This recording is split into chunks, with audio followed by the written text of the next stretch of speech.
the Asylum contact group on all these files.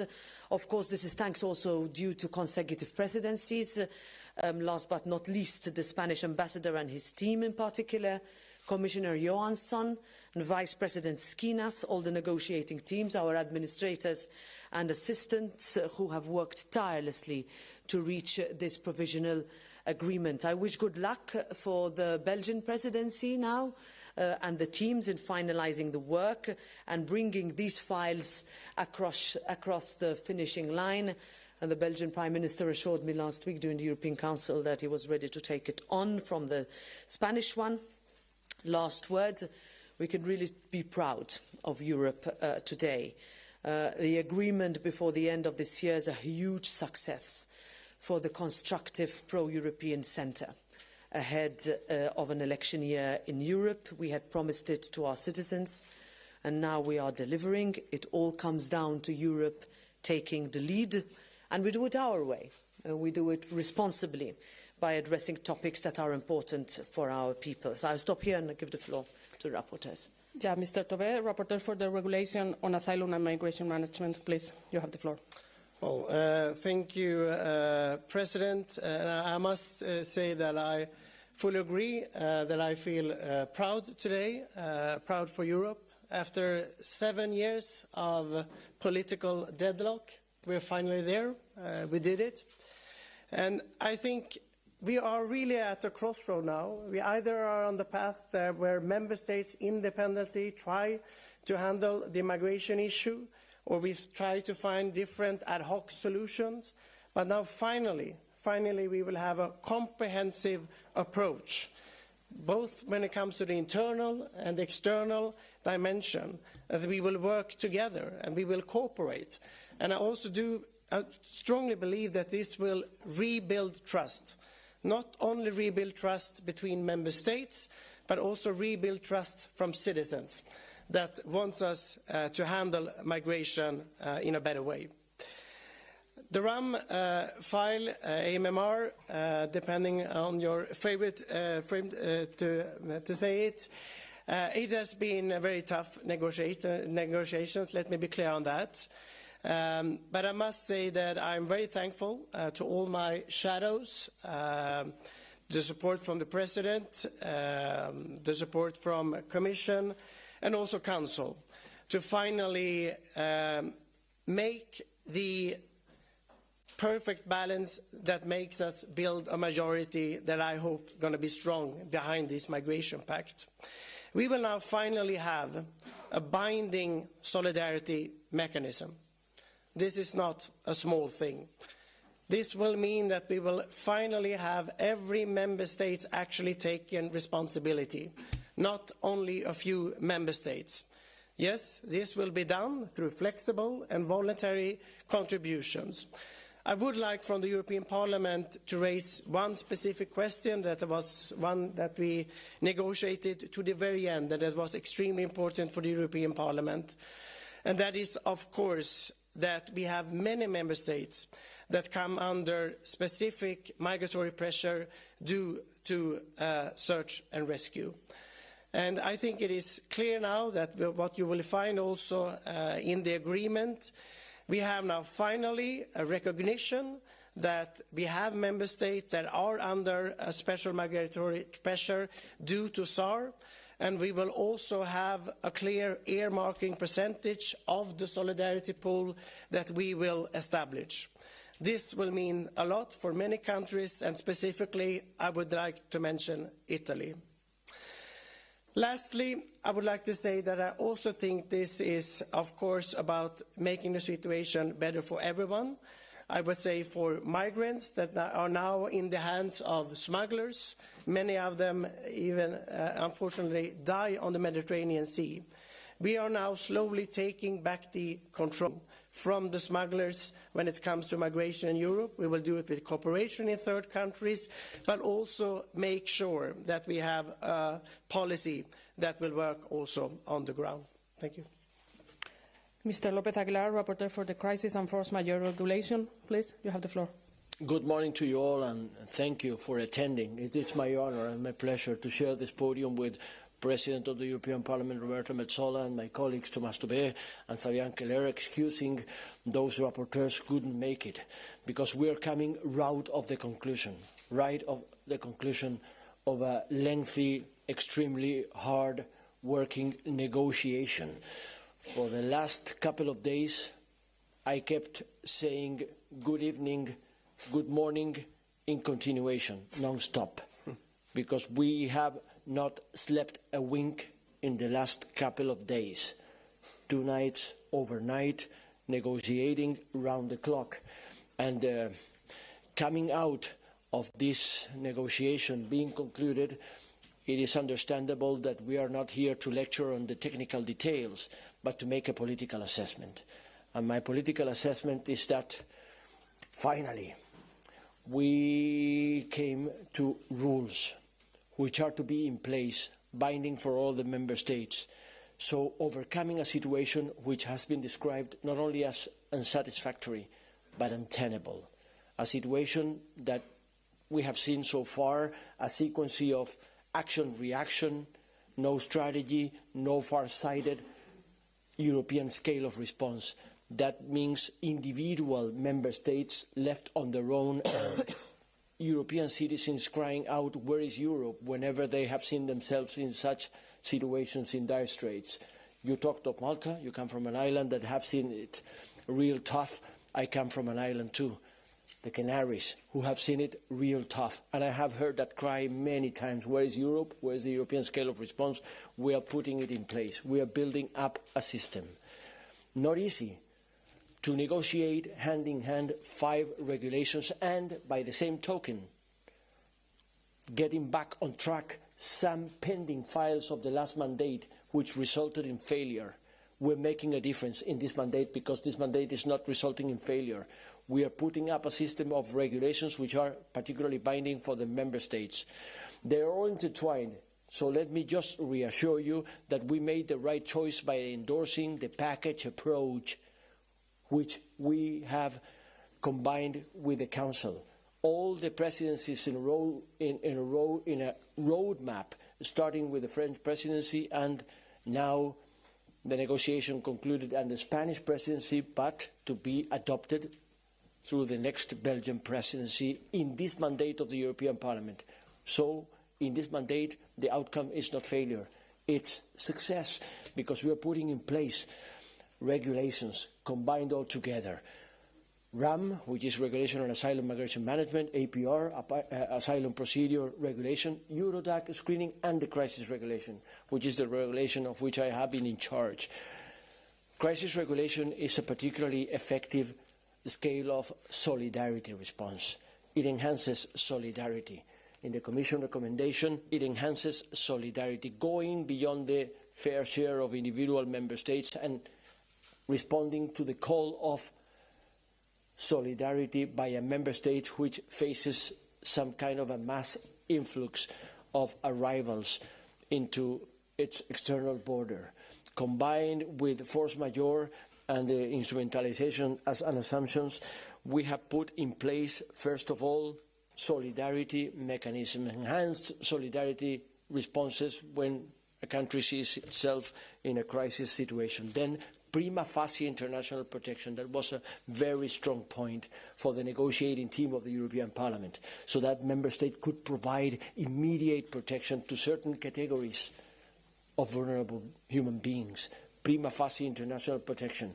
Maybe because they're coming from a third country which deserves special attention, or because they fit into categories that have been set by the European Commission, and especially vulnerable, they are to be granted prima facie international protection. Then, of course, we have discussed derogations, and through the negotiation, which have been extremely hard, we have come to limit the derogations that were called by the member states, because the member states in crisis argue that they need extended timelines in order to meet the requirements of the general asylum system. When it comes to registration, when it comes to border procedure, we have worked real hard in order to limit the claim of member states to have derogations. And then, as a positive assessment in all of the crisis, I would highlight the relevance of including search and rescue operation in a situation of crisis.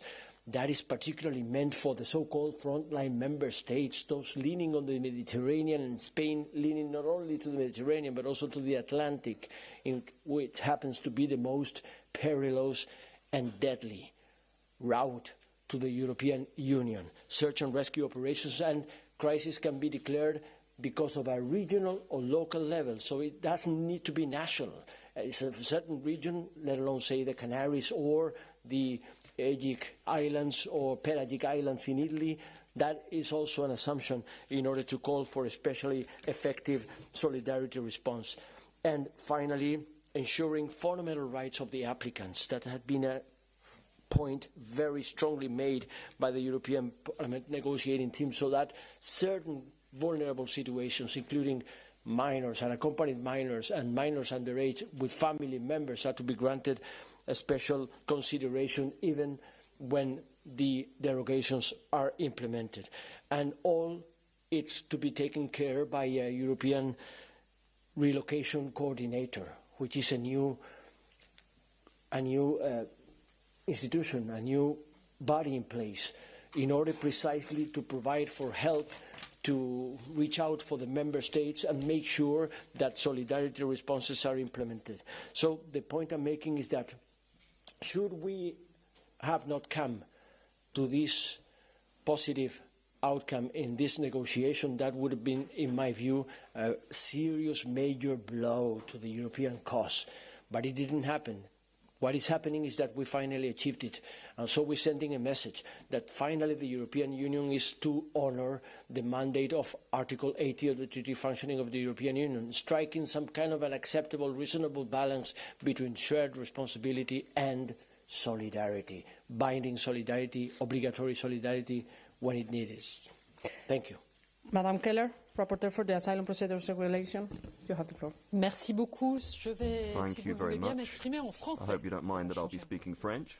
De langue. À mon tour de vous dire, voilà notre émotion I just d'avoir wanted to say that it's an emotional obtenu moment un deal. that we have got a Émotion deal, d'autant plus grande qu'effectivement on est un peu affecté par le manque de sommeil. and maybe we're a little bit affected by our lack of sleep this morning. Voilà, joie et So we have mixed feelings of joy, frustration, enfin, ou and a certain amount difficulté of à la fois, frustration as well, because we parce did que construire un face up to compromis, quite a lot accepter of un accord, difficulties. c'est aussi Getting a renoncer. compromise, getting a puis deal obtenir. means also giving up on some of your Et nous points. pouvons être très fiers d'avoir un corpus But I think we can be de proud textes, un ensemble de that textes the et whole 10 corpus, textes the whole vraiment set of européens. 10 texts, Pour la plupart, à genuinely l'exception de deux, ce European. sont des règlements.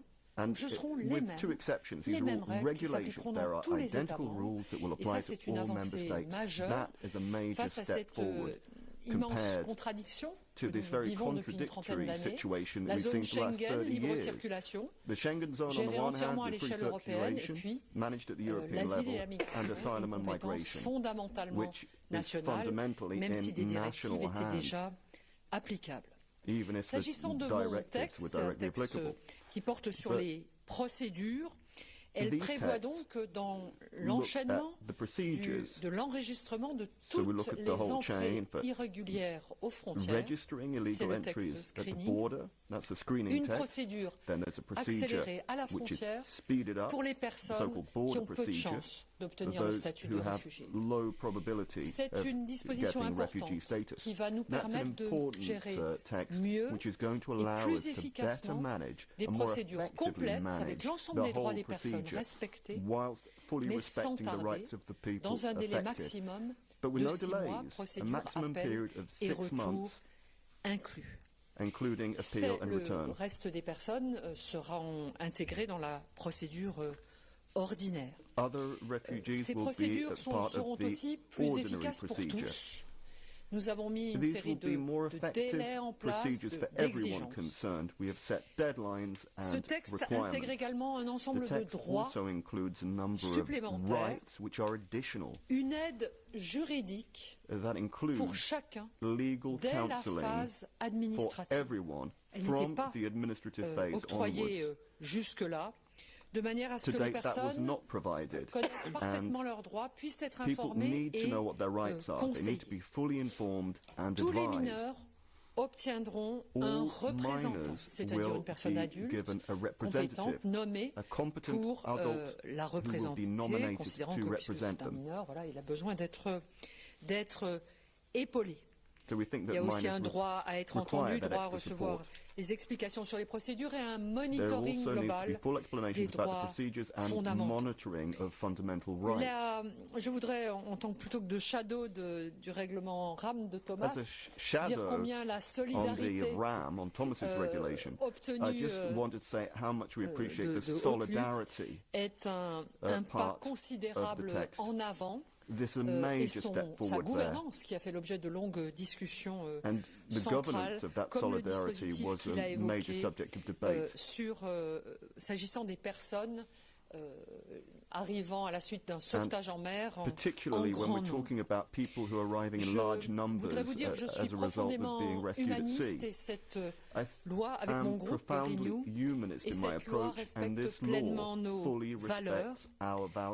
Elle a été construite sur une majorité classique au Parlement européen autour du centre rassemblant socialistes, centristes et PPE, et c'est cela les majorités robustes et qui représentent bien, laissant tomber les extrêmes, de droite ou de gauche, le cœur des électeurs européens et donc la majorité au Parlement européen.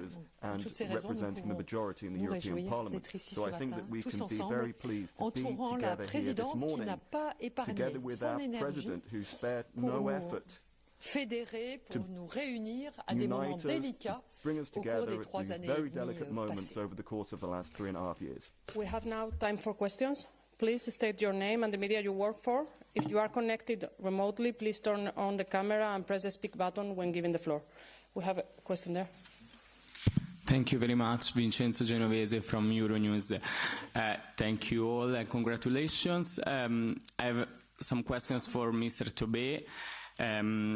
If in the RAM is still there the comprehensive pool of 30,000 relocation per year, and if it's still there, the financial contribution of 20,000 euro for each relocation that a member state doesn't want to take in. Then for Mr. Lopez Aguilar on crisis regulation, is there any specific case in which relocation are mandatory at all? I mean, they cannot be replaced by any financial contribution, by any other kind of help. And then if you can please explain how is triggered the crisis situation and who is deciding when to trigger it. Thank you very much. Okay, I will start then on the first questions. Yes, I can confirm that in the solidarity pool, we have kept the number of 30,000 and also the number of 600 million euros that is in the text. And of course, this is the minimum. You have all the opportunities, of course, if we're in a situation where we can see that the needs are bigger, the opportunity is there, but this will be the minimum. We have accepted this from the European Parliament side, and for us, the main focus when it comes to the solidarity pool was, as I mentioned in my introduction, to secure that we have a quicker and more robust support when it comes to disembarkation and search and rescue operations. And as to the question related to the crisis regulation and the solidarity measures, let me just reinstate that you see us here, lawmaking process live on the stage. This is how it is, the European Union. We adopted a mandate of the European Parliament in which relocations were the mandatory solidarity, and that was the ultimate expression of solidarity in the crisis regulation. And then came the Council, which is also in place, resisting the mandatory relocation solidarity as the only possible choice. So we have strived real hard for years. It's been a hell of a fight, real tug of war in order to come with a response that is accepted by both institutions, the Council and the European Parliament, which is to have the final say when it comes to the second reading of the legislative procedure. And that final outcome means that first, the Commission proposal in its implementing decision will propose the solidarity measures to meet the requirements by the Member State which claims itself in a crisis situation. Second, there will be first choice the use of the pledges available in the solidarity pool, which is stated in the RAM regulation. Then, right afterward, if there is not enough response in the solidarity pool in order to cover all the needs, then Member States will be requested by the Commission to pledge additional solidarity measures adopting to be incorporated in the Council implemented decision, which is to be proposed by the Commission. And if there is not enough pledges in the Council implemented decision, all the needs to meet all the needs of the Member State, then there will be the mandatory responsibility, so-called offset, to be activated. That means that the contributing Member States shall take responsibility first for all the international protection situation in which the Member State facing a situation of crisis has been determined as responsible and to the relocation needs identified to address the situation of crisis. And second, where necessary, the contributing Member States shall take responsibility beyond the fair share, which is the one to be assessed by the Commission. You mentioned some equation. There is a solidarity pool by 30,000, and if not, there will be some. But that is a calculation. That is an estimation. It's not written. So the thing is that once the Commission takes hold of the situation, it will call for the Member States to come with additional solidarity pledges. And of course, the priority that has been a fight in the crisis situation will be mandatory relocation programs. Mandatory, that will be the priority. That will be the priority, so that certain categories of people, particularly international applicants, will be preferred by the Member States, and then the Commission will make sure that the Member States will go beyond the so-called fair share as to solidarity response. We have now a question from David Carreta online. David, if you... Yes, thank you. Can you hear me well? Yes, thank you very much. Thank you, David Carretta, Radio Radicale. Je vais poser ma question en français, si je peux. Un des arguments qui a été avancé pour l'adoption du nouveau pacte sur l'immigration et l'asile, c'est faire barrage à l'extrême droite.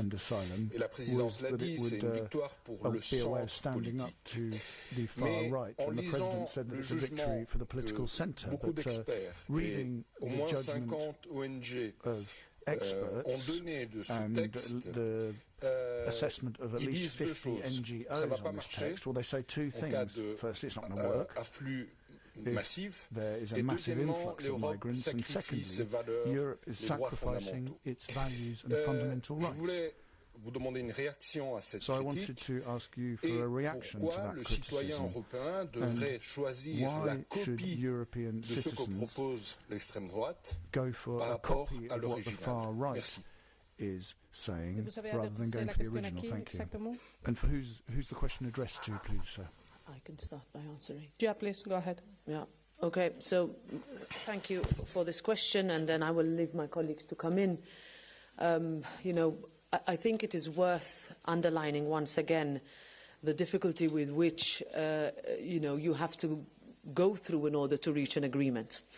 That we, from the European Parliament's perspective, insisted on all these legislative instruments remaining interlinked and connected together, because the risk would have been that we would have either advanced on the asylum files and not the security files, or on the security files and not on the asylum files, with the impossibility to find a majority in this Parliament or in the Council.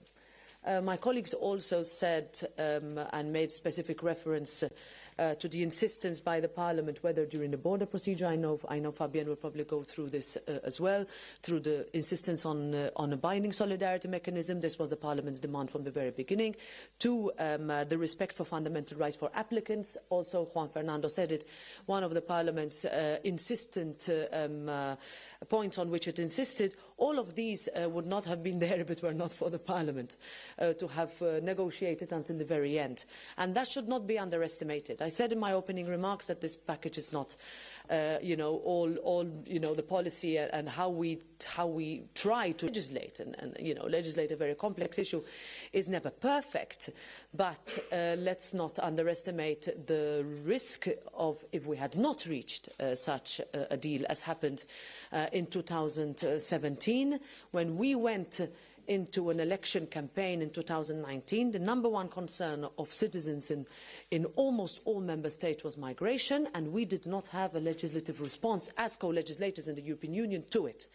So one could always say, yes, let's see where we go in the future. In Fabienne's instrument, there is provisions on safe third countries, which will still have to be implemented. We can also talk about how much more we need to do on returns, how much more we need to discuss with our third country neighbours. But let's also not underestimate. This means that hopefully member states will feel less inclined to reintroduce internal borders because the influx is being managed. This means that smuggling operations will not be able to operate as they've been operated so far. These are all things that we would also urge those organisations that are looking, and I'm sure they will look at all the technical detail of what our colleagues have managed in the last few hours, in order not to discredit a pact that really brought the centre together, and it's a centre that does not copy the right but actually goes on pragmatism. Mr. Tobe, please. Yeah, I don't share the opinion that we are going away from our values or fundamental rights. I think that is clear if you go through the text. I mean, I can respect that we have colleagues in this House that are not happy with the result, and they might not even support the migration pact. But for me, this really comes down to, I think, the time for speeches about migration is over. We know all the speeches, and we have listened to them for many, many years now. And it could be from populist parties, or it could be from others. And this really comes down to, do you want to have a proper European solution or not? That is basically what this comes down to. And of course, there are some proposals we would like to have seen in another way from the European Parliament. But we achieve the big things. We achieve that we will finally have all member states in. We will finally have everyone taking some kind of responsibility. Yes, it is flexible. Yes, it is voluntary. But it will mean a lot. We will finally work together, and I think that is the most important thing today. If you may, I would argue the simplification of the assumption that this package would be ideologically oriented or serving the purpose of the extreme right. On the contrary. First of all, when we're talking about binding rules, we're talking about binding rules of all the member states, regardless the political colour or orientation of the relevant governments in place. And believe me, there are many, because migration and asylum have proved the most divisive issue in the European agenda. What are we doing here? Precisely, we are coming up with a European scale of response, which is exactly the opposite of the ultimate agenda of the far right, which is precisely going national, going back to national. That is a dystopia, not only because it ignores the rules on which the European area of liberty, justice and security is founded, including the rule of fair shared responsibility and solidarity when it comes to migration and asylum policy and lawmaking, but also the very idea of a European scale of response. That is actually the positive side of this whole thing. And let me add something. If I hear some opinions that they are not happy with this package or with this agreement and the compromises underlying, I would argue that is precisely the point. None of us is happy. But when you come to a negotiating round in which you see a variety of political groups and you see 27 member states represented in the Council, and you see a sequence of rotating presidency making points on behalf of two institutions which are to be put in line if we want to have European legislation, that is precisely the point of compromising. No one can come out from this negotiation entirely happy. No one can have it its own way. But it's absolutely untrue that this package denies EU values. On the contrary, it reaffirms EU values, including fundamental rights, precisely because we are finally putting in place legislation which is binding for all the member states, including human rights, fundamental rights considerations.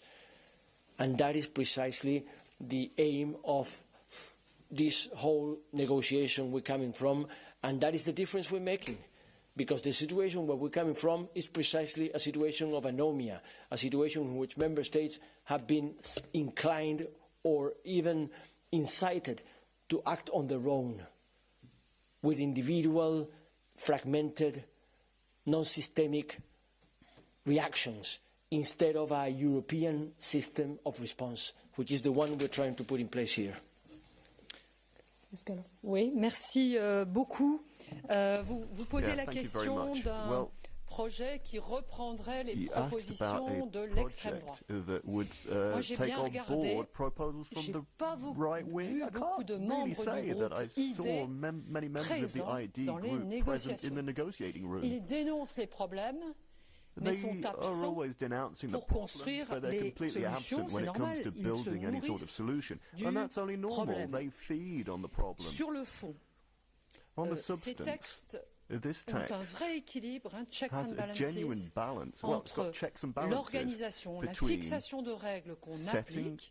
Moi, j'ai un règlement qui est un règlement qui réglemente les procédures, leurs délais, leurs rigueurs. Oui, toutes les personnes qui vont entrer sur le territoire européen de manière irrégulière seront enregistrées. Nous devons savoir qui est sur notre territoire. Mais ces personnes auront aussi des droits, je les ai décrits tout à l'heure, je les rappelle, une aide juridique dans l'ensemble de la phase de l'asile et le monitoring des droits fondamentaux pour qu'ils soient réels. Gérer plus rapidement les personnes qui ont très peu de chances d'avoir l'asile, c'est aussi faire que nos systèmes d'asile soient moins encombrés par des personnes nombreuses qui attendent des délais beaucoup trop longs, qui sont en fait inhumains, qui leur sont imposés. Gérer des procédures efficacement, complètement, mais avec rigueur. C'est aussi faire en sorte qu'il y ait à un moment donné moins de personnes présentes dans les procédures, et donc qu'elles puissent être mieux accueillies, mieux respectées. Enfin, il y a un point assez important qui est la question de la mise en œuvre de ces règles. Les règles, c'est bien.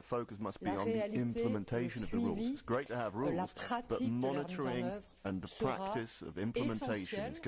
Et nous, au Parlement européen, nous nous sommes engagés à assurer un suivi, déjà dans la phase préparatoire, puisqu'il y a un différé dans l'application des règlements, puis ensuite dans la mise en œuvre des textes. C'est la réalité vécue par les personnes qui sera tout à fait centrale. We have another question in the room, please. Go ahead.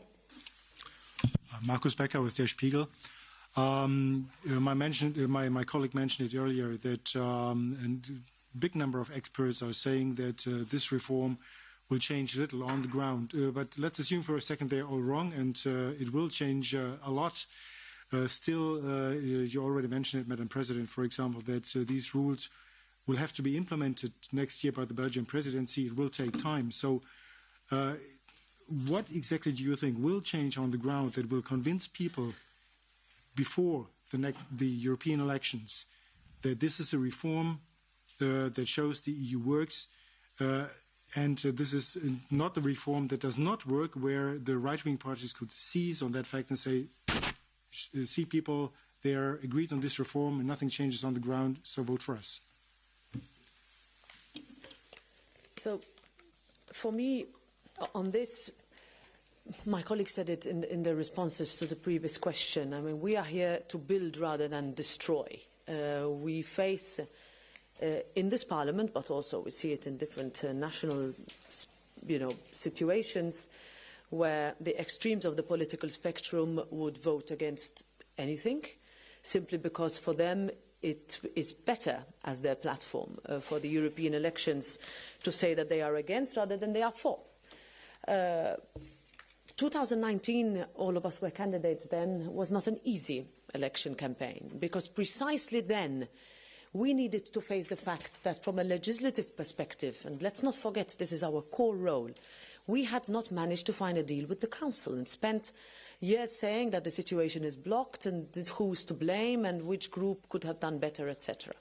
This is not the case today, and I think we should welcome this today. It is a historic day, not for nothing, that you had, after years of deadlock, light, I would say, at the end of the tunnel. And this brings those five presidencies into the spectrum, because these five presidencies are also led by prime ministers or presidents that will go into the European elections and say, we worked on migration and made a deal.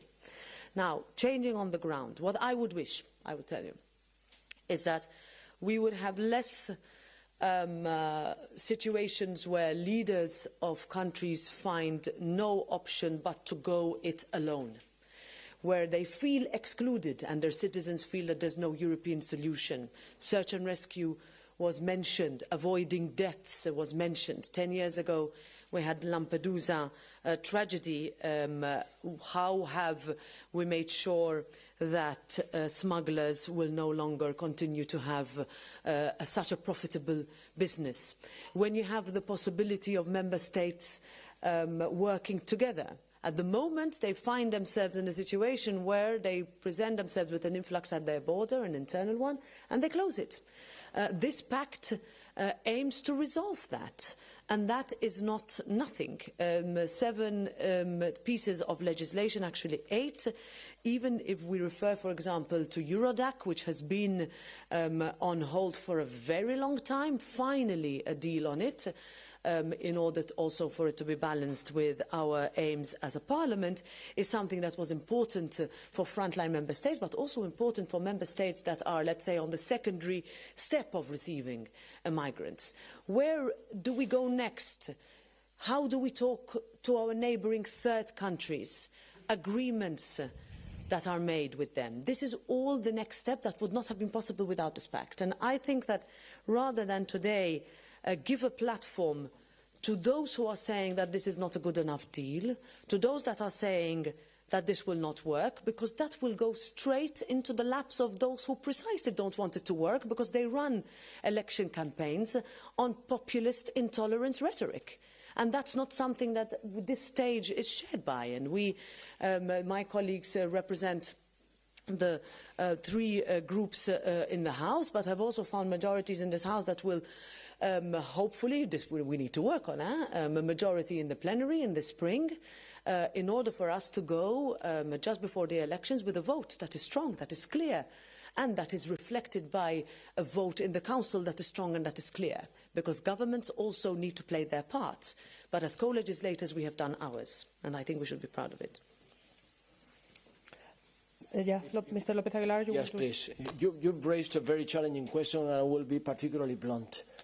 This mandate started in 2019, and for good reason. This European Parliament requested Ursula von der Leyen, in order to be invested President of the forthcoming Commission, to come up with an actual European common asylum system.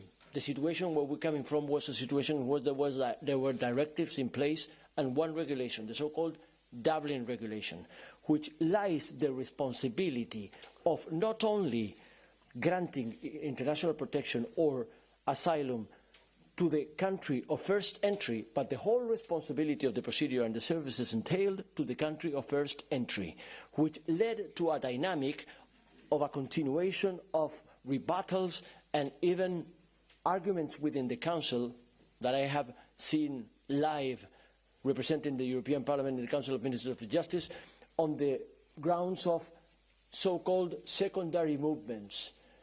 Then we actually asked for a system which is now coming in regulations, which are particularly binding legislative acts for all the member states directly. They don't need transposition. And you know what? We're overcoming Dublin, because now that rule of simply lying the whole responsibility on the country of first entry is going to be superseded by RAM, by the regulation of asylum migration. That is a difference.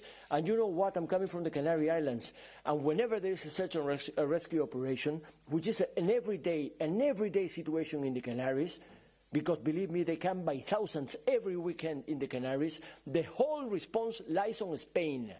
And the whole solidarity lies on the Spanish internal solidarity we call derivation programs. And you know what? From now on, facing a search and rescue operation, there will be a European scale of response. Finally, there will be a relocation program, European scale, not only Spanish relocation program called derivation. That is a difference. That is a huge difference. You're asking what is going to change? This is a change. Regulations which are binding, which don't need transposition, don't need 2 years of transposing directives, and again, a dynamic of appeals before the European Court of Justice for those countries in violation of their obligations to comply with the directives is going to be effective once they are finally adopted. And the whole system, consisting of 5 regulations, is going to make a difference. Of course, needless to say, that at a European scale, there is no such thing as a miracle overnight. It's not going to happen in 24 hours, but certainly it's going to make a difference as to the situation we're coming from. Peut-être très rapidement, oui. Just very briefly, if I may. Et merci d'avoir envisagé cette hypothèse. L'idée vraiment, le principe fondamental, c'est d'entrer dans une autre organisation de l'asile et de la migration. La question, c'est pas de répondre à un problème. L'asile et la migration, c'est une réalité de l'humanité depuis toujours. Donc, le défi, et ce que nous avons pris en main ici, c'est l'idée de la gérer en européen, et plus chacun à l'échelle nationale avec des éléments européens. C'est vraiment en européen. Et le défi de la mise en œuvre concrète de ce pacte, c'est qu'effectivement les procédures soient plus efficaces, qu'on ait de meilleures conditions d'accueil, que les droits des personnes soient mieux respectés. Et aux 50 ONG que vous évoquez, qui dénoncent aujourd'hui certains aspects du pacte, nous les connaissons, elles travaillent sur le terrain, on a dialogué avec elles, moi-même j'ai fait une évaluation pendant 1 an de Dublin. On sait bien que le système actuel n'est pas satisfaisant. Donc oui, nous voulons sortir d'un certain nombre de dysfonctionnements et de situations humaines extrêmement difficiles. J'ai envie de leur proposer de nous aider, de nous accompagner dans ces temps de construction. Il y aura un temps intermédiaire de préparation de la mise en application des textes, ensemble de construire une bonne application rigoureuse et totalement respectueuse des droits de l'homme. Elle est prévue pour ça. On a besoin de, par exemple, le legal counseling. On nous dit, oh là là, on ne trouvera pas tous les conseils, etc. Si on peut, avec les ONG, travailler pour qu'il y ait des possibilités concrètes de mise à disposition de personnes, d'associations qui puissent leur délivrer ce conseil, alors on aura progressé dans l'effectivité du droit des migrants à connaître le système juridique et l'ensemble de leurs droits. Yes, thank you. I just want to make one thing clear from my side. This has never, for me, been about a strategy for the next European election, or that we have a rise of populist parties in Europe. For me, this has been on the content that we need a European migration policy. And I think that is also important to remember. And I would also say, we will see in the vote later on, I think with the 3 responsible groups that you can see up here today, we will work hard to get even more support. We might even also get support from some responsible parties, also from the ECR group. Let's see. I think the most important thing here is content, and it's the division if you want to have a European migration policy or not. That is what this will be about, and that is what's going to be clear in the vote, I would say, in plenary. We have now a few more questions online. I will group them. So please, I will ask you to say who you're addressing the question to. Please, Maria Sara. Hello, thanks for the floor. I hope you hear me. Maria Psara with FC Newspaper Greece. I have two questions. The first is for Mrs. Keller. I want you to confirm if it is true that the first-line countries will be required to build prison-like reception centers on their borders to register migrants and process their asylum claims. Will Greece need to build even more? Because now we have facilitator centers for migrants that arrive to the Greek islands. Should Greece, for example, build another building like a prison for people that will not be identified as asylum seekers? And the second question is more political. I think that Madame Metsola, President Metsola, could answer how the European Parliament would press the Commission and the Member States to implement this new law, because we have seen in the past problems with the implementation of for example, rule of law conditionality. Member States will try to avoid the implementation of this law. So how would the European Parliament press the Member States to implement it? Thank you. Thank you, Maria. And we also have Philippe Cruzan. Please, Philippe. Can you hear me? Yes. So my question is, well, your best guess when it comes to when you think the main parts of the pact will be implemented and put into practice. Thank you. Thank you very much. And a last one by Eleonora Vasquez. Eleonora, please.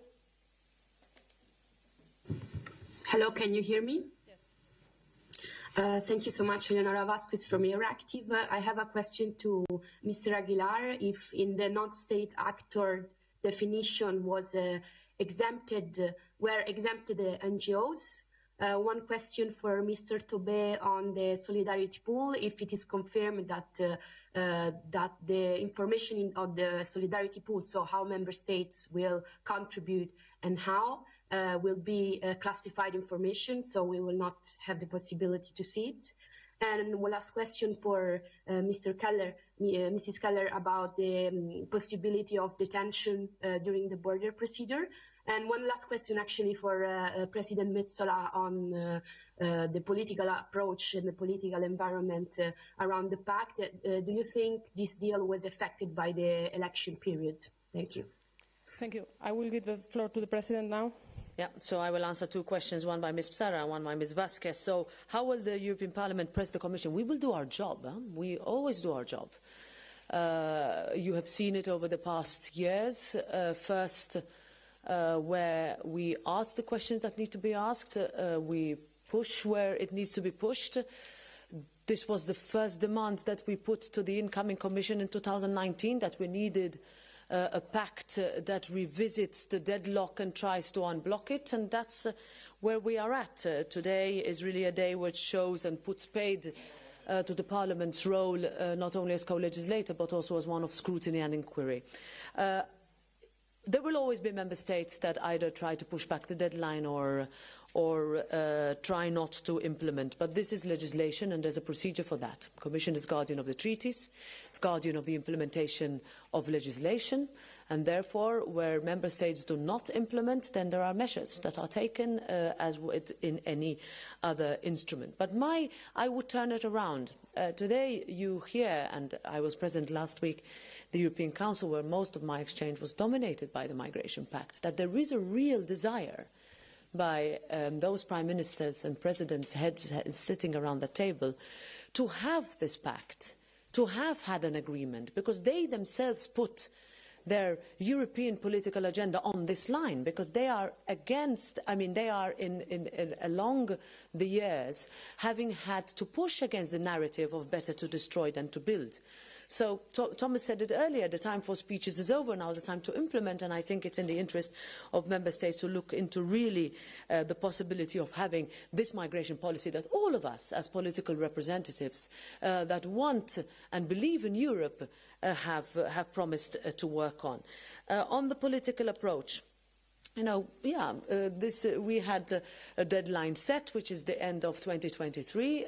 This will leave us with the next few months on final sort of legal scrubbing, looking at the recitals, etc., making sure that from a legal linguistic point of view, but also final versions of the texts will match and will be able to be implemented with a vote before the elections.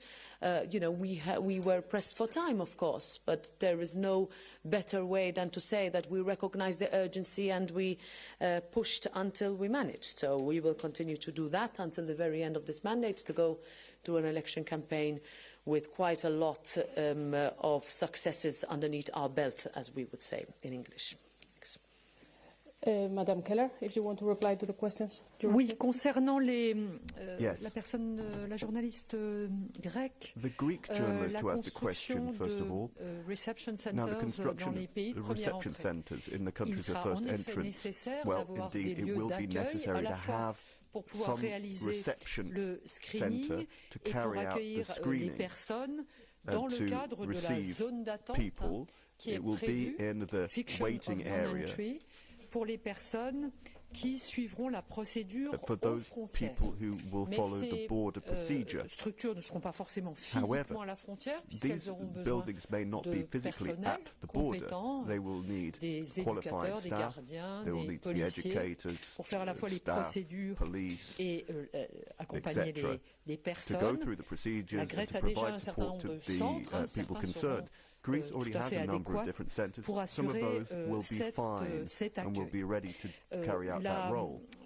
Le mot de détention qu'a utilisé Eleonora de Ractive n'est pas exact. Leonora from Il s'agit Euractiv de used is zones not the d'attente right et word. toutes les These are formes de waiting restriction areas. de liberté, y compris les plus faibles, peuvent être utilisées, je pense par exemple à l'assignation à résidence, qui, si l'autorité nationale l'estime, peut être tout à fait suffisant pour les familles qui sont en cours de procédure, qui sont demandeurs et qui, je le rappelle, très majoritairement ne posent aucun problème s'agissant de questions de sécurité. Donc, cette question de la détention, je sais qu'elle est au centre des inquiétudes des ONG. C'est pour cela que je m'engage moi-même à poursuivre le dialogue avec elle à ce sujet pour que les solutions se construisent les unes après les autres et que la gestion se fasse sur le terrain de manière la plus humaine possible, avec de toute façon comme contre-pouvoir ce monitoring qui est dans les textes. And with monitoring, which is something we've been trying to detect. Yes, I would like to thank Eleonora Vázquez for the question raised by Euroactiv. Yes, there is a triple choice of crisis situation assumptions, crisis, force majeure, and instrumentalization. But when it comes to instrumentalization, the reference to non-state actors has been corrected by the European Parliament. It is referred exclusively and only to hostile non-state actors. And there is a recital making absolutely sure that it will be no grounds, absolutely no grounds for targeting NGOs, particularly humanitarian NGOs, who are absolutely excluded of the instrumentalization response. Having said this, I will add this consideration. Instrumentalization was not in the mandate of the European Parliament, but it is only clear that it was a request, an insistent request, an unconditional request by a relevant number of member states represented in the Council through their governments. And you know what? This is what playing the European game is about. No one is on its own. This European Parliament happens to be the only directly elected democratic institution in the European architecture. And precisely because of it, it's a pluralistic body. We are 700. And you know what? For 40 years, 44 now, it's been directly elected, and no political group has had ever majority to adopt any legislation first reading on its own. It has always requested a combination of political groups summing up compromises. To begin with, in the European Parliament, but then comes the conversation with the Council. And you see 27 member states around the table, and they make it clear that for them it's absolutely unconditional to put in place some request of them which was not in our mandate. It is in their mandate. That is the case of instrumentalization. Some member states found instrumentalization absolutely essential for the compromise we've reached. But we have corrected that request by making sure that by no means it will be aiming to non-governmental organizations, NGOs, particularly humanitarian NGOs involved in search and rescue. It will be facilitators of hostile non-state actors. They were referring to some specific organizations which might be in your mind frame, needless to name them, but it's an assumption that is in their consideration and their concern, and that is why we have actually shaped it. But the lesson is clear. The lesson is that when you go the European game, it takes a lot of compromising. That is why whenever you come out from a negotiation so lengthy for 3 whole years, non-stop, relentless, we haven't wasted a single second.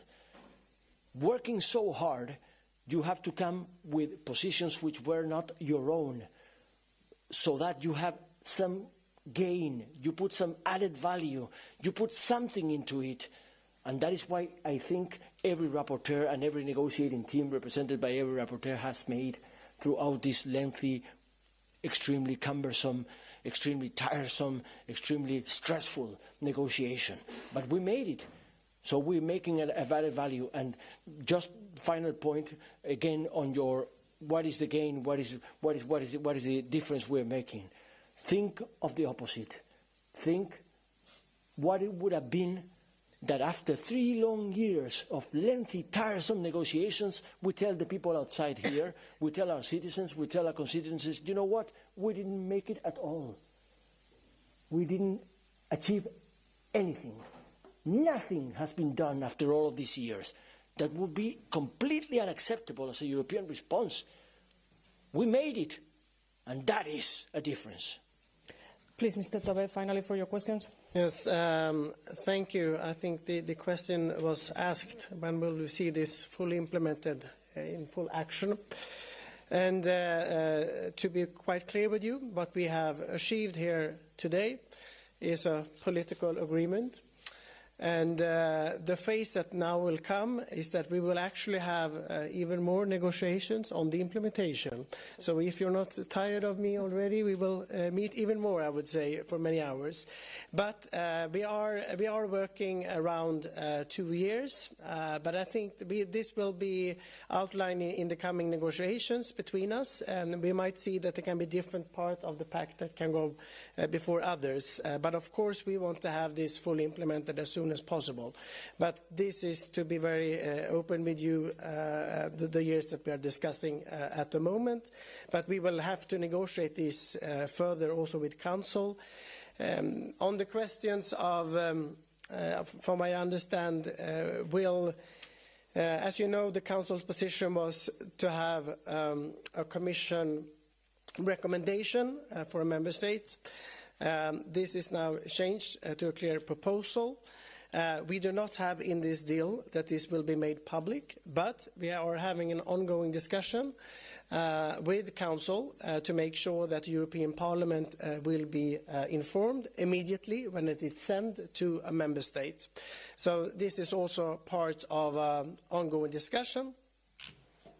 Okay, we need to wrap it here. I just to inform you that we have published a very detailed press release with information on these files, but also on the other 2 that are part of the package, Eurodac reform and screening regulation. We will let the speakers go to their other commitments and to rest. We send you a very good day and an excellent holiday. Thank you for your attendance and for your questions. Thank you so much. Thank you for being so kind. Bye now. When are you flying? When are you flying? Right now.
policy, everyone's concerns need to be recognized, acknowledged and addressed.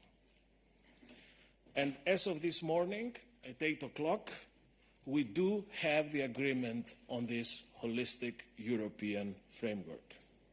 This is a proud testament to the fact that Europe can deliver solutions on issues that matter to the many. And this is the case on migration. Of course, my wholehearted congratulations go to the negotiators and the Council, the Spanish Presidency and the Parliament, and of course to Ilva, who has been at the helm in each and every trilogue for weeks now. She has not slept much in recent days, but you could not tell. With this agreement, we have put our pact house on a solid footing. You may remember that I would always like to present the pact proposals as a house with 3 floors. Well, last night's agreement poured the concrete, the cement, into the ground and the first floor of the house. The ground floor is external borders. With the agreement, we are introducing a new and mandatory screening at all borders of all arrivals. In the second stage, all those unlikely to get asylum will have to go through mandatory fast-tracked border procedures with streamlined procedures for dealing quickly with asylum claims and efficiently processing returns of those who have no legal reason to be under the European Union's protection. This system will create a seamless procedure at our external borders, which will ensure that people are quickly channeled to and through the right procedures at all times. If this is the ground floor, the first floor, also agreed today, is the solidarity floor. The agreement provides for strong solidarity mechanism where we ensure that member states always get the support we need. Whoever pushes the solidarity button would have the certainty that the system will provide for the needs. And this new system will be one in which solidarity will become the norm, the rule. The day-to-day of migration management in Europe in the future will be characterized by efficient procedures and effective solidarity. And at the same time, where solidarity is provided for, the system will always leave member states with an alternative to relocation. In this way, we have managed to strike the right balance, including by providing stronger solidarity measures for crisis and force majeure situations, and catering for situations of instrumentalization, of which we have seen many in these 4 years. We still have the third floor of the house, or rather the roof, which is the external dimension, our relations, partnerships with countries of origin and transit, with which we have done an incredible amount of work in this Commission. Ilva, the President, Oliver Verhelyi, Jutta Urpilainen, Josep Borrell, we have all consistently and in a very coordinated way have organized migration diplomacy with our neighbors, and we will continue to do so. So there you have it. As we have announced many, many times in this press room, these proposals are a connected whole. Everything connects to everything else. It is a system which is grounded on EU law, financed by EU resources, and creates a single circuit: screening, border procedure, asylum procedure, return, solidarity. And as you can see by the slide behind me and the puzzle that will be circulating, we now have all 14 pact proposals agreed on every single file. This is a resounding success, a great European success, and I think will also be, together with the vaccines, together with our support for Ukraine, and together with the next generation EU, this will also be a big legacy issue for the von der Leyen Commission. Thank you. Thank you very much, Vice President. Commissioner Johansson, please. Thank you. This is a great day. It's a historic day. And when I was tasked by Ursula von der Leyen to unblock the blocked situation on migration and make the co-legislators, the whole EU, agree on a new pact on migration and asylum, I know that many were thinking that will never, ever be possible. And when Margaritis and I presented the pact 3.5 years ago, I also remember how the welcome was lukewarm. Nobody was very enthusiastic, but nobody were against it. And there was no split. And everybody was ready to start working on it. And that was also thanks to the preparation work we had done before presenting it. So I feel a great success, a very happiness today, but of course this is not for me. This is a great success for Europe. Finally, after so many years, we have managed to agree on a common, comprehensive migration and asylum policy. And even more important, is not only a win for EU and Europe, it's a win for migrants. So many migrants, so many refugees have been suffering. Margaritis mentioned, for example, Moria. We all remember totally unacceptable living conditions. Also, I must say that so many local communities has been suffering of being overwhelmed and not having the solidarity they need, not at least on islands. We have seen it on the Greek islands, we see it on Cyprus, we see it on Lampedusa, we see it on the Canary Islands. So I should say that we for many years have been suffering, migrants, refugees, islands, local communities, and the whole EU in the lack of an agreement on a comprehensive migration and asylum policy. And there have been so many voices say that this is not possible, this is too toxic, this is too difficult, we are still too split. That shown out not to be true. We managed to actually agree on this. And we managed to do it, I should say, in a quite calm way.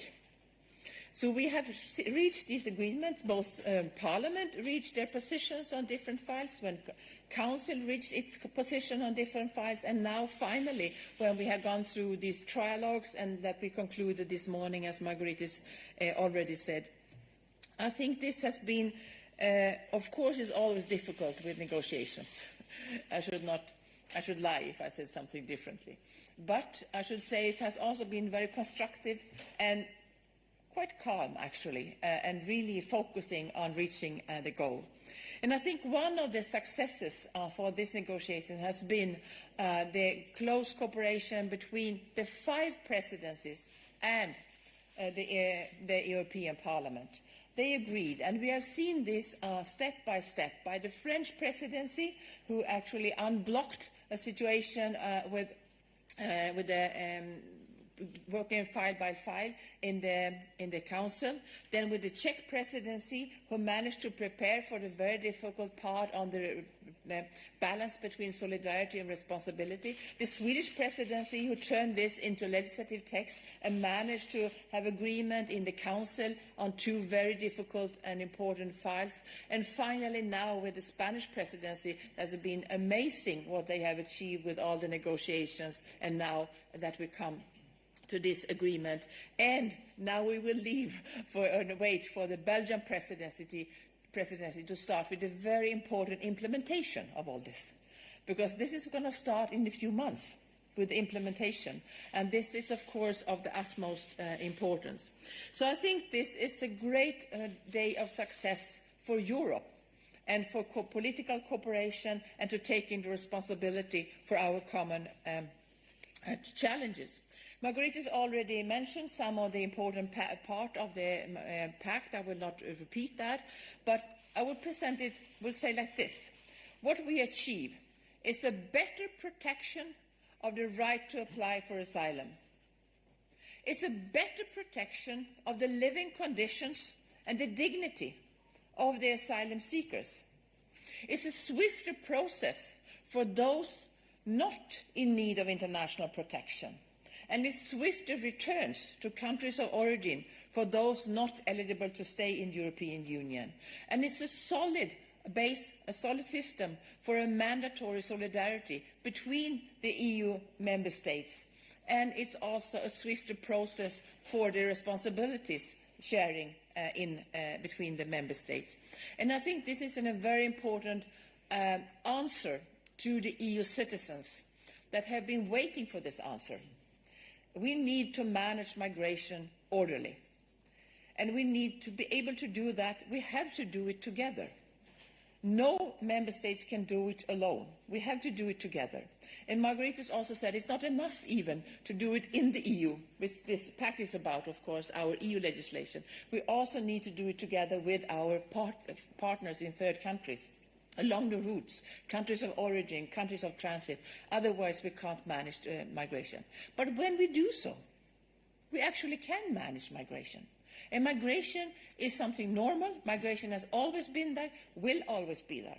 Our task as Commission, and Parliament and Council, as the co-legislator, is to manage migration in an orderly way together. And today is a great day because we have achieved this comprehensive and very good pact on migration and asylum. Thank you very much, Commissioner. We have also, a bit before this press conference, published a statement and a fact sheet giving you, hopefully, a good overview of the whole pact files. And now, without further ado, we will take time for your questions. So, please, Jorge.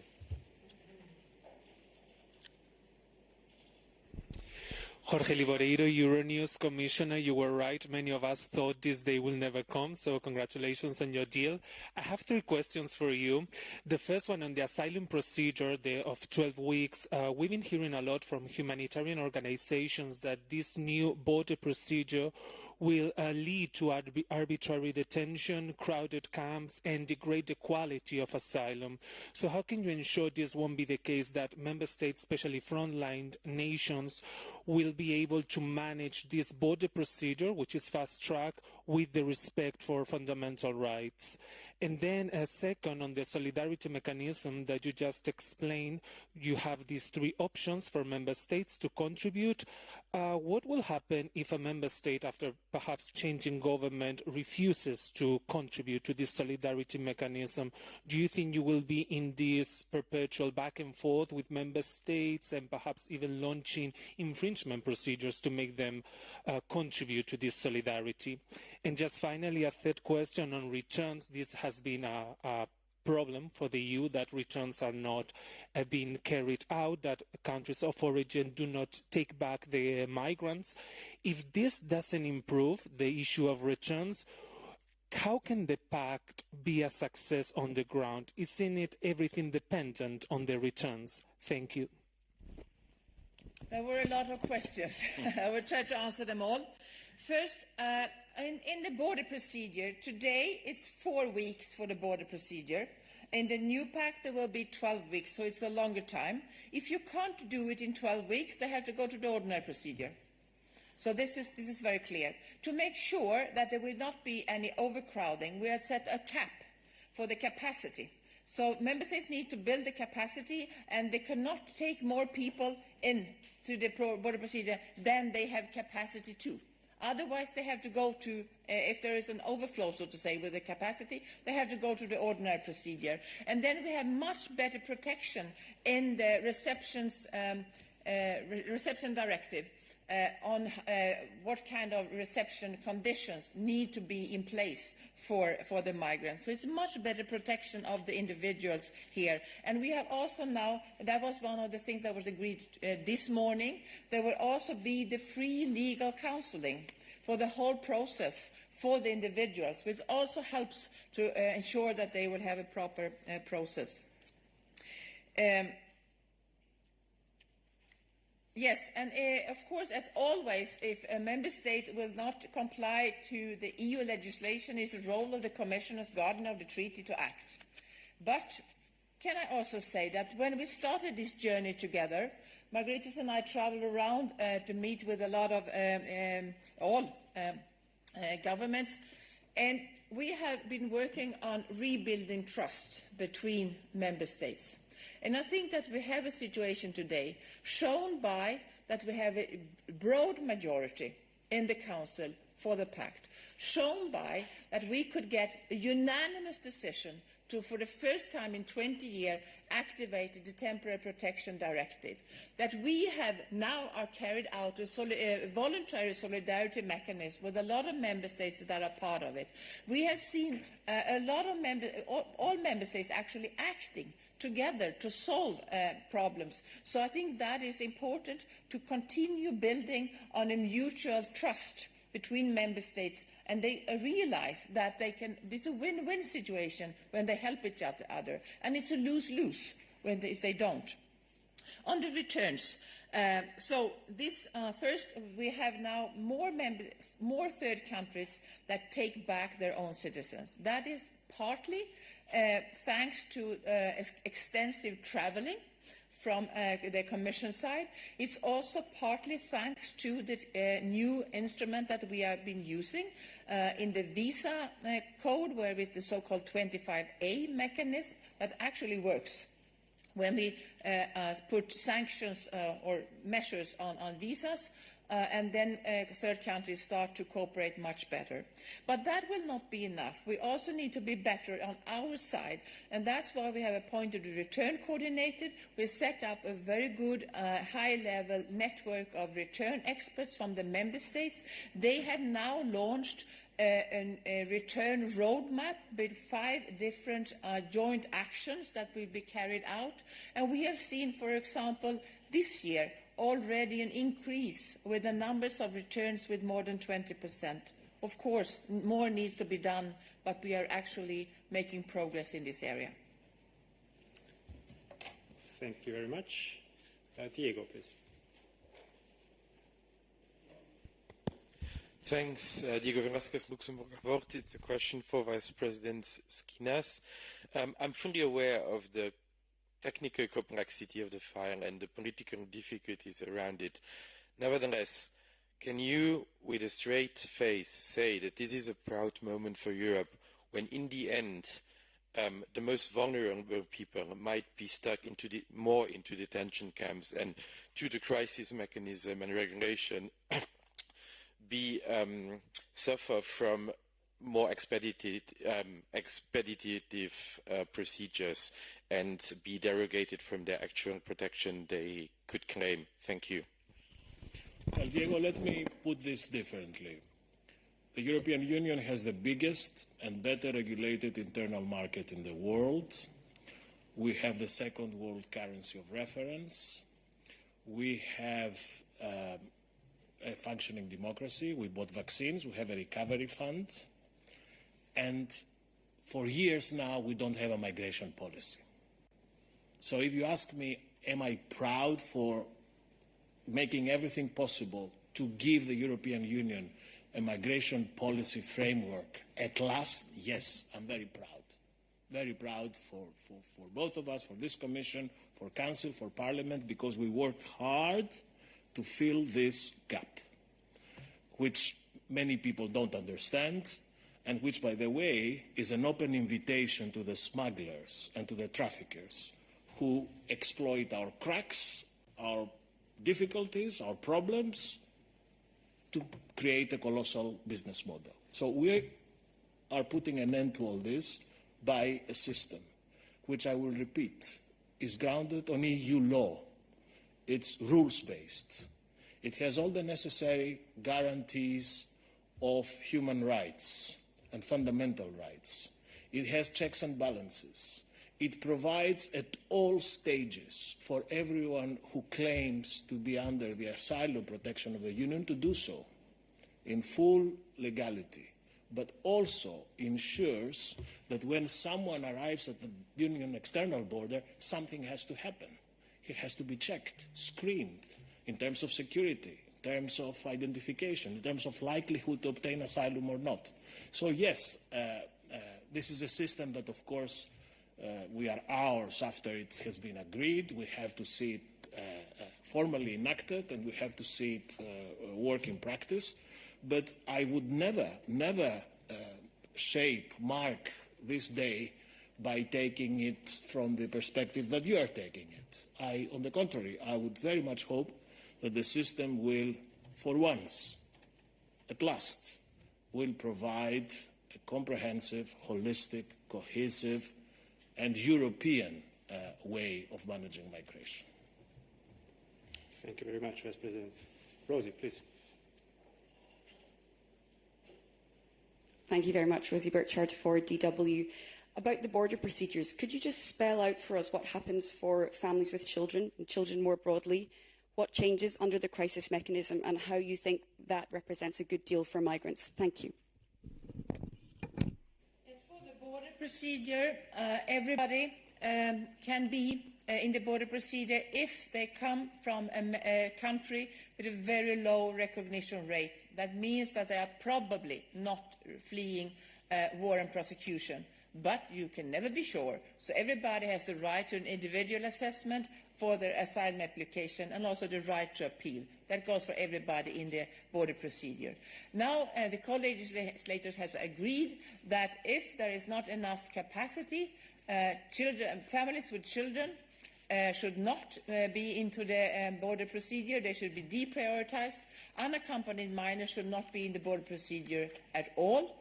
And also that we have set up special conditions for the conditions that have to be met in the reception at the border procedure, especially for vulnerables and families with children. And also, actually an agreement this morning is that if these conditions are not met, the Commission will make recommendations immediately to suspend the access to the border procedures for families with children and other vulnerables. So these are the safeguards to be there. And I think it's important to say what is this? This is actually to make sure that people have a swift answer. Today, a lot of people are staying and waiting in a limbo. They can wait for years until their asylum application has been assessed. And after that, there is a long wait for the appeal. And then, in many member states, there is a new process that could take years for a return decision. And then for the appeal of the return decision. And then when a person or maybe a family with children are finally returned to the country of origin, children have been living here for years, gone to school, make friends, got a boyfriend or a girlfriend. So I think really it's very humane to have a swift and fair way of having a swift decision. And of course, this also goes to be swifter with the negative decision for those not eligible to stay, goes hand in hand with the investment we do in the legal pathways, with the talent pool, with the talent partnership. And this, of course, is part of the same mechanism, so to say. Thank you. Nordin. Nordin Fridi from the Arab Television, Al Arabiya News Channel. I have a question both for Vice President and Commissioner, Madam Johansson. The Pact of Migration and Asylum could be tested in a few months, maybe in the case of Gaza war. My question is the European Commission already prepares or planning for possible refugee flux coming from Gaza, as you know the detail what's happening inside? My second question is about the external dimension on the ongoing discussion the European Commission conducted with Egypt. Are you progressing towards a memorandum of understanding, having in mind that the one you signaled with Tunisia was widely criticized by many parties, let's say? Thank you. Okay, let me start by saying that, of course, we're following the situation very closely on the events in Gaza, and our services provide us for very accurate and regular update of the situation. At this point, we do not detect any major impact in terms of migration flows from Gaza. Of course, we'll have to wait and see how the situation will evolve where we enter a post-conflict horizon, but we are not yet there. Then, on migration diplomacy and relations with countries of origin and transit, I think that this would be also an area where in this Commission we have done a tremendous amount of work, both in countering instrumentalization, which entails a very close relationship with our neighbors, but also in terms of partnerships with countries of origin and transit. There are not many. There are 25 in this planet, and I don't think that it's science fiction for the European Union to strike meaningful partnership agreements and understandings with these 25 countries. On Egypt, yes, we are progressing well. Egypt is an important partner, a solid partner, a partner that we want to see stable. And the President, as you know, I have been there last year, the President went this year. We are in close contact, and yes, we are progressing also in terms of cooperation on migration, but not only. This would be a comprehensive partnership agreement that would cover also other areas. Migration would be part, but it's not a migration-only partnership that we are looking for. And if I just add a little, first, when I say that the implementation of the pact will start in the beginning of next year, that is true.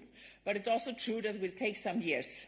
The pact on the legislation contains both a regulation that will come into force earlier and directives that will take a little bit longer time to implement for the member states. So we will not have a fully fledged pact implemented already in a few months. It will take a little bit longer. And what Margaret has already said, since the war started between Israel and Hamas, we have been working on the contingency planning and really being prepared if there will be big migratory flows. We have not seen any sign of that so far, I must say, but of course we have to be prepared for different situations. All right, thank you. I will now go to the platform to also give chance for a couple of questions from there. So Maria, please.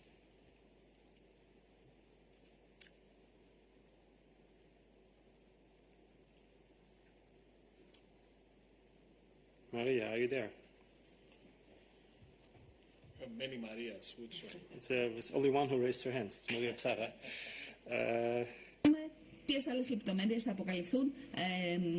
Okay, she's on the phone. So we will go to David first and come back to Maria later. Thank you very much. David Carretta, Radio Radicale. I hope you can hear me well. Commissioner Johansson, first question to you, if I may. You mentioned Moria and the system that you are putting in place is inspired by the Moria model. You can that's what, for example, 50 quite important NGOs said in an open letter a couple of days ago. So I'm wondering what will happen the day we will have several Moria in Sicily, in the Canary Islands, and so on. And the second question to Commissioner Johansson, Italy in the second quarter of 2023 effectively returned 735 people. 735. How this system could work if a country under major pressure like Italy is not able to return migrants that cannot stay in the country. Et si je peux une question en français au vice-président Margaritis Skinas. Vous avez dit dans le passé souvent, ça va être notre réponse à l'extrême droite. Et je voulais vous demander, qu'est-ce qui va se passer what will le jour happen où l'extrême droite va dire on the on day a gagné that the far idéologiquement. right says we've C'est ce won que dit l'extrême droite ideologically, en France because that's what the après far la right is loi saying in sur la France, migration following the du président Macron. following President Macron's immigration law. Dit, d'une façon ou de l'autre, And that's what's being said one way or another personnalités politiques by de la droite various dure. political Qu'est-ce qui va se passer en fait? personalities on the Est-ce hard que right. les électeurs So what will ne vont happen? pas choisir l'original au lieu de la Electors copie? Merci. choose the original rather than the copy? Thank you. Yes, first, this is saying that there will be new Morias is totally fake. This is simply not true. This is absolutely the opposite. I said after the fire Moria, no more Morias, and now we are delivering on no more Morias. This is actually what the pact is about, that we are setting up proper reception conditions with a lot of safeguards for the individuals, a proper access to the asylum procedures with caps and guarantees to make sure that we will not be overcrowded, and adding to that, a mandatory solidarity system. Just to give you one example, when we had a fire in Moria, we asked member states for voluntary relocation, and many, many member states replied. More than half of all the member states said, yes, we will do relocation. This is really a crisis. And we thought we had a successful relocation. We relocated 5,000. Now, co-legislators have agreed to set out on a yearly basis relocation for at least 30,000. So it's a much more solid system to make sure that we will not anymore be in a situation where we will see people suffering in camps like Moria's. On the return rate, it's true that different member states have are different successful. It depends partly on their internal system. It also depends partly on from which countries their migrants are coming and how easy because easy to return them. But all member states are making progress, and I think it's not really fair to look into figures just for one quarter. You have to look at the trend for over a little bit longer time. And the trend for the European Union is that we are returning more people, and that we have a higher percentage of those that are being returned are returning voluntarily, and that Frontex is supporting a bigger and bigger proportion of member states for their returns. And as I answered to another question, we have a lot of things that we are working on now, specifically with the roadmap, with these 5 actions that member states now are working on to improve the return rate.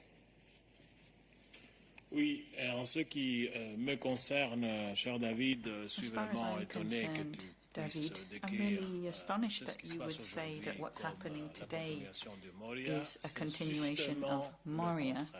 It's the Moria, exact c'est l'inspiration Moria pour produire ce is the système. reason we are Et developing d'ailleurs, this je me system. souviens lors de mon And what's audition more, I au remember Parlement européen, at my hearing at the European clairement, Parliament, je m'étais engagé devant le parlementaire européen que je vais travailler pour que la MEPs that I was honte committed de Moria to work soit quelque so chose du that the passé. shameful events at Je suis Moria vraiment would très be fier confined to the past. And I aujourd'hui de really am pouvoir proud affirmer que j'ai today tenu to be able cet to say engagement. that I Ceux qui have vous kept doivent des explications to this sur commitment. Moria, ceux qui l'ont créé et ceux qui l'ont Those toléré.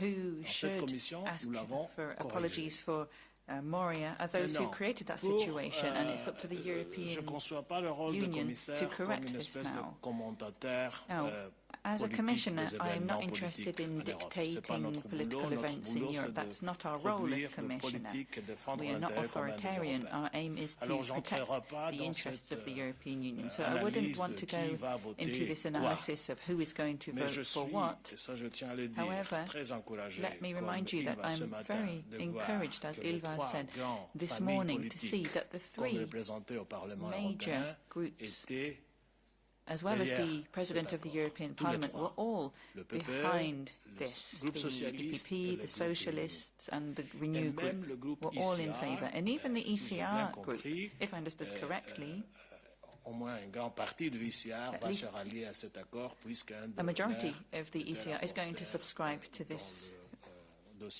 pact, because one of them was involved in the Eurodac file. So, who will not support the extreme right? I'm not worried about that. That's very predictable.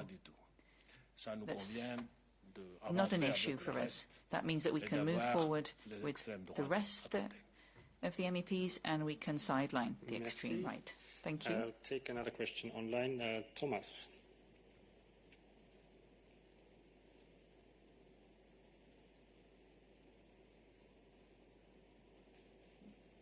Tomas, are you here? Can you hear me? Yes, now we can. Please go ahead. Okay. Tomasz Bielecki, Gazeta Wyborcza and Deutsche Welle. I have one short question, just to be precise, on mandatory relocation. Is only in the case of in the regulation of crisis management, is the rule of alternative to mandatory relocation preserved after the trialogue? I'm asking because it was a red line for the European Parliament on one side and for the Council on the other. So is relocation non-mandatory also in the regulation on crisis management? Thank you. The answer is yes. It's not a mandatory relocation, neither in the AMMR nor in the crisis proposals.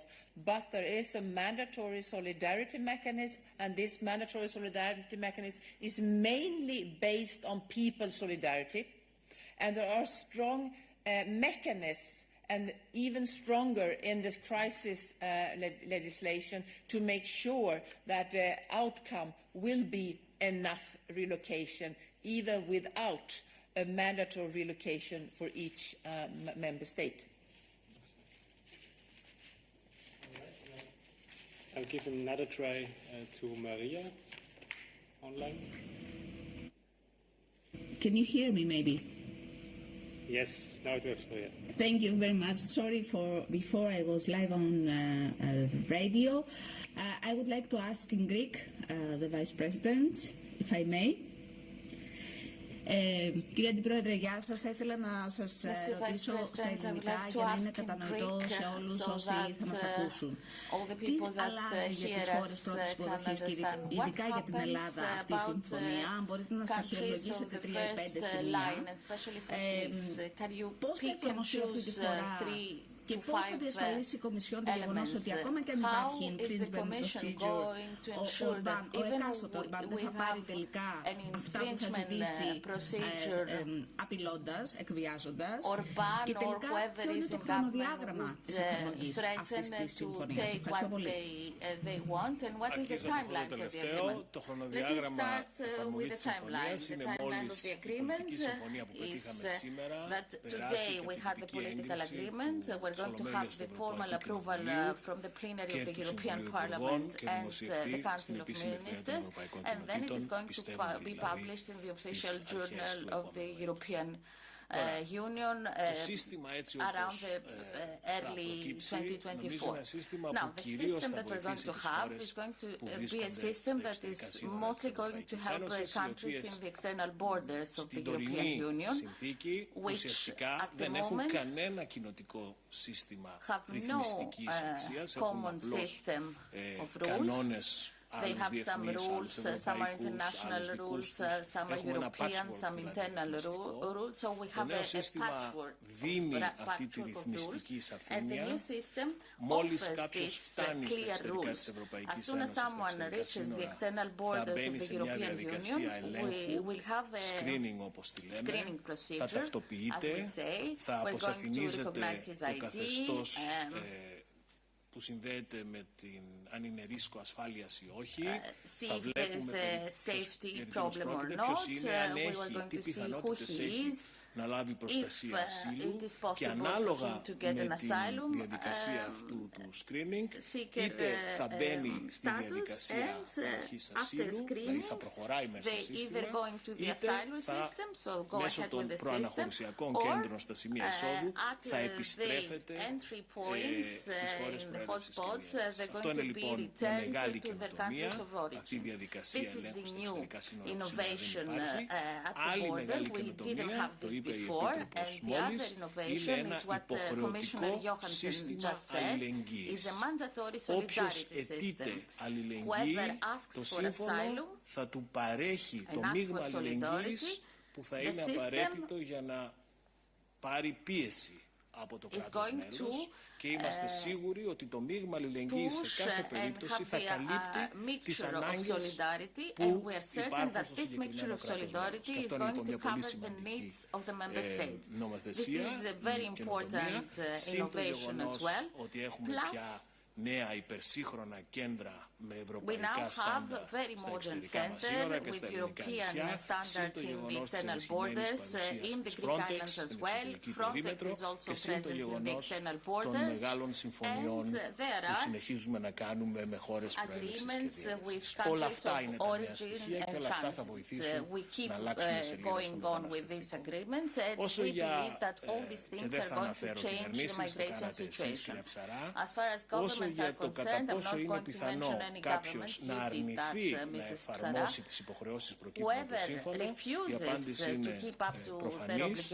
Εδώ έχουμε ένα σύστημα που είναι αγκιστρωμένο στο κοινοτικό δίκαιο. Είναι μέρος της κοινοτικής νομιμότητας.